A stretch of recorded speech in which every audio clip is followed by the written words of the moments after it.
Katie, when she was a little girl, she was always very curious, very grown up. I think it's having older siblings. Very tenacious personality. Katie was a funny kid. She was always the witty one of the bunch. Very loving, lots of hugs, and was a very active soccer player from the time she was like 3 or 4. Had to have all those A's and that 4.0.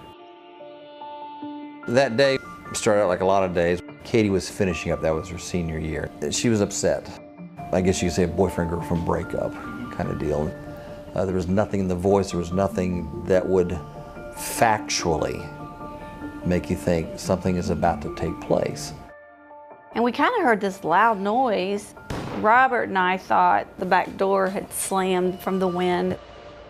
And the only thing I remember is I saw your feet and your legs, Katie. And then as soon as I got ready to look up, my son picked me up and took me outside. He didn't want me to see Katie. Robert just said, "Mom, Katie's gotten hurt." And he goes, "It's my gun." We met with the emergency trauma surgeon. He said the entry point was here, it exited here. He said there was no penetration of the brain. And he said, "This is the worst case I've ever seen." He said, "Outside of a face transplant, I just don't know." He had tears welling up in his eyes, and he put his arm around me. He goes, "If this works for y'all to go to Cleveland Clinic, you need to take the opportunity, because that will be a way your daughter can get her life back."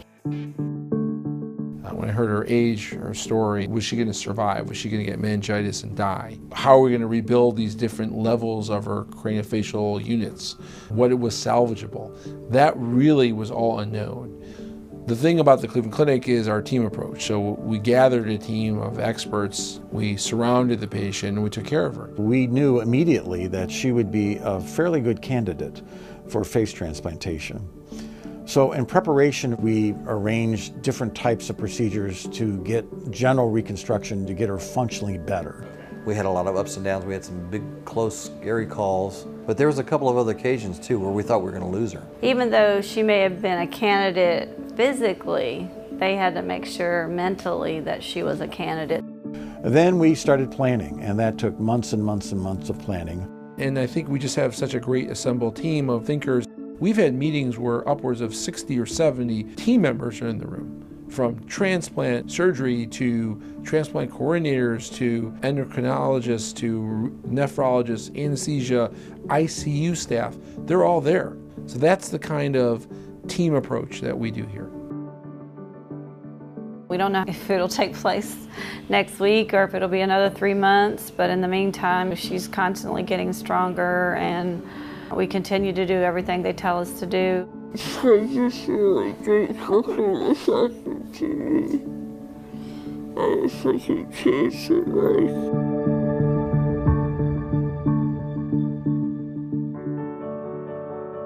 Yesterday when we got the calls, May the 2nd, and it was 3 years ago yesterday that Katie and I flew into Cleveland. So basically 3 years to the day, and here we are.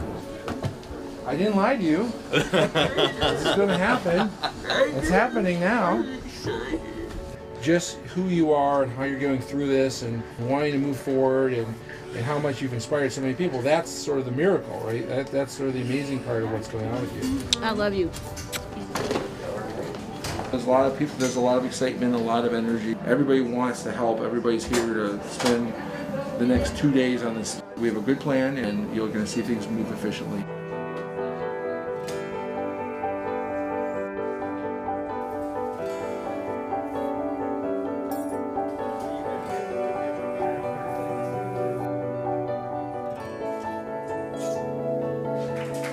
It went extremely well.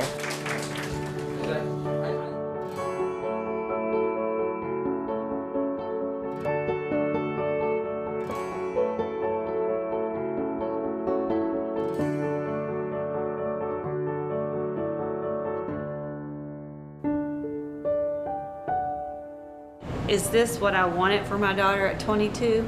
No. But do I feel like Katie has another opportunity at life? Yes. She's healthy, she's improving her speech, she's improving her eating, she's starting to smile a little bit. The transplant looks great, there's no recent rejections. Those are huge successes. I had no idea the extensive nature of the journey we would enter into. One door opens to another door, opens to another door. It's constantly evolving.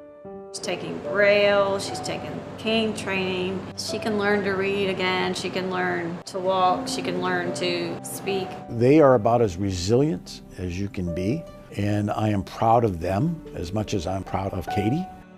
I don't think this is the end of her story. I don't know how she will help people. I feel in my heart she will as a mom, but I just want Katie to have a life. Life is not about the absence of difficulties or the absence of troubles, but it's a part of the fabric of what any of us go through. Katie was asked a question the other day, how would you summarize? She said that life is precious and it is beautiful.